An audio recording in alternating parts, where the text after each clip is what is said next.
Tanggap niya na uuwi siya. Tanggap na niya kapag siya ay binitbit galing doon sa dahig, ay Oblo na ang pupuntahan niya sa Pilipinas at rekta na siya na nasa Oblo. Lahat ng nananawagan ng PBBM resign, puro may mga kaso. Correct. Akala nila kapag napabagsak si Pangulong Bongbong Marcos ay tapos na ang problema nila. Wala, hindi nila mapabagsak di ba? Lito, tabo-tabo. Shout out sa inyo. Ngayon, si Roque na ho, mga bossing. Sabi ni Archie, ni Chi, vampira yun Sino si Roque? Bakit? Naninipsip ng ano? Bakit mo sinabi? Si Roque ba yung sinasabi mong vampira? Si Roque? Naninipsip ng ano? Ng leeg? Kaya sabi? Tigilan na natin yung sip. Baka kung ano isipin ng iba. Baka sabihin ng iba. Iba yung sinisip-sip niyan. Pakinggan ho natin. Wala pong iba kung di si Roque. Okay, well, ako po'y nagpapasalamat sa lahat ng mga nagtitiwala at nagmamahal at sumusuporta sa atin. Nung kanina po na naisip ko na mukhang dire-diretso na ako sa Maynila para ikulong na mga bangang. Ito na. No? Kanina po naisip ko, kala ko dire-diretso na po ako sa Maynila para ikulong na ng mga bangag na naman.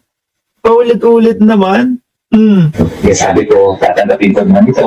Tanggap na, no? Kung sakali naman na etong asylum nito talagang tuluyan na pong ma-deny at tuluyan ng hindi pagbigyan, mga bossing, tanggap niya na. Mas magiging masaya si Roque. Sa totoo lang sa nakikita ko, mas magiging masaya si Harry Roque doon po sa loob ng selda.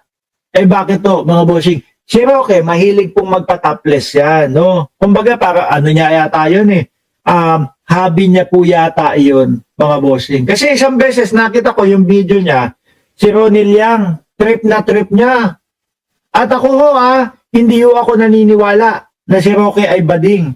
Hindi ako naniniwala na si Roque ay may pagkabeki. Bakit po? Sabi ko nga sa inyo, paulit-ulit tayo, no? Pag marinig nyo yung video ni Harry Roque na pinapatopless niya o dineder niya na patopless yan si Ronnie Liang, matigas po yung pagkakasabi niya. Lalaking lalaki po. Gusto niyo ulitin ko? Pakita ko sa inyo doon sa hindi pang mga nakakakita. Sabi ni Roque, muestra, nandiyo sila sa bangka ni Ronnie Liang. Parang gustong kinikilig-kilig pa Tingnan natin kung mapapatopless natin si Ronnie Liang.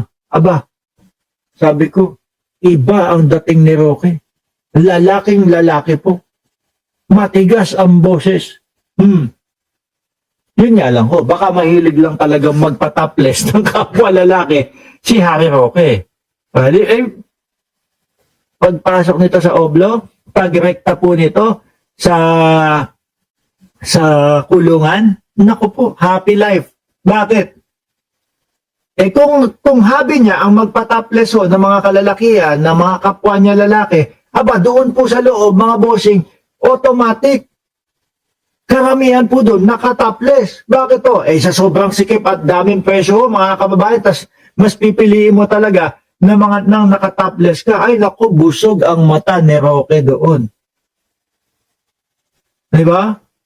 Panigurado po, naku, baka minuto, segundo, yung ngiti ni Roque, ganyan, tataasan, nakaganon, sabi ni Paulo Saison, recovery time ka muna, boy. Oo nga, yung hita ko, alug-alug pa no? Pero, hindi. Unahin natin ito. Pakinggan po natin si, Boy Supso, si Roque po. Talaga aking kapalaran. Pero dahil sa panalangin ng mga nagmamahal sa atin at sumusuporta, malaya pa rin po tayo dito ngayon sa Amsterdam ngayon.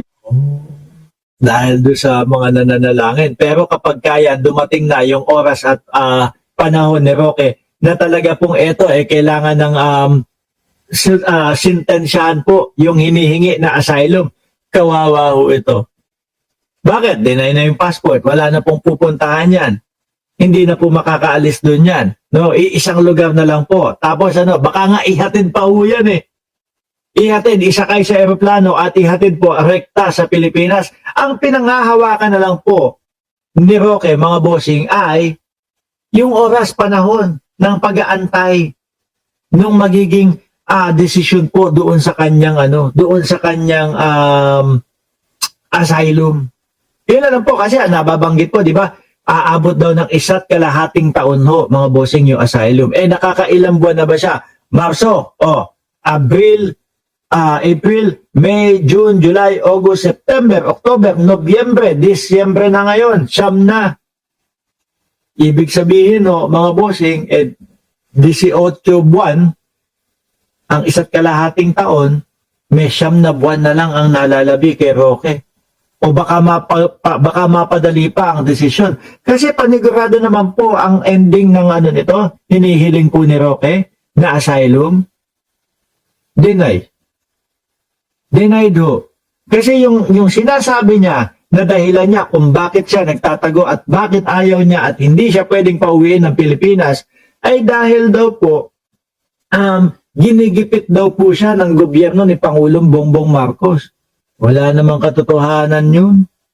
Ang dali pong i-debunk niyan, mga bossing. No? Ang dali pong i-debunk ng DOJ yan. Siyempre, hindi po magre-rely lang kay Roque.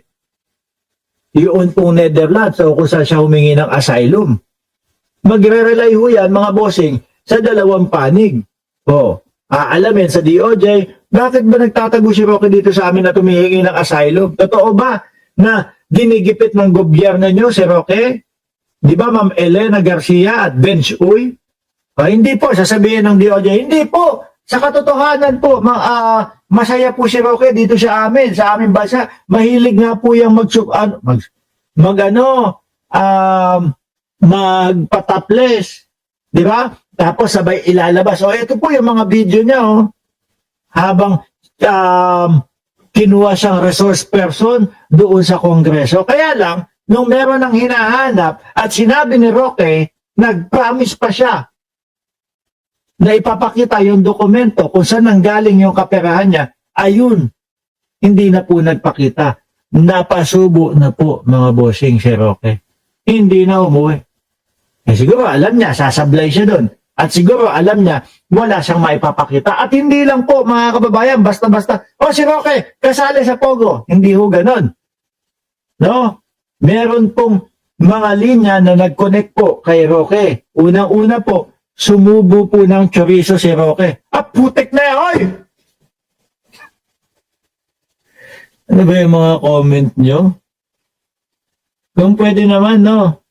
Shiro Kanzaki, huwag kayong bigla-biglang nagsisingit ng ganyan. Nababasa ko nawawala ako Ang sinasabi ko, merong linya na nagkukonekta kay Roque.